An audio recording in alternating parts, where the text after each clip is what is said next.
அப்படி வந்துட்டே இருக்கும்போது என்ன ஆகும்னா அந்த பேய் சொல்லும், அந்த ஹீரோயின் பேய், ஒருவேளை இந்த மாதிரிதான் எனக்கும் ஏதோ ஒரு காரணமாவோ தான் நான் இந்த இடத்துல இருக்கேன் போல, அப்ப எனக்கு என்ன காரணம், நான் ஏன் உங்க கூட கார்ல இருக்கன்றதை கண்டுபிடின்னு அந்த ஹீரோயின் பேய் சொல்லும்.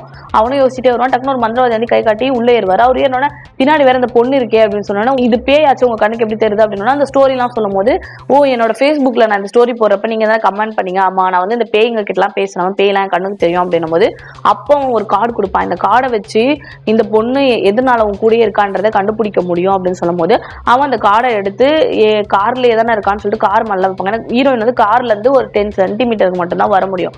அதுக்கப்புறம் அதனால தாண்ட முடியாது, காருக்குள்ளே போய் விழுந்துருவான். எல்லா இடத்துலயும் வச்சு பாக்குறப்ப அங்க எதுலயும் ஒட்டாது. ஒட்டுனா வந்து அவ இதுக்காக தான் இங்க இருக்கா அப்படின்றது அர்த்தம் சொல்லுவாரு.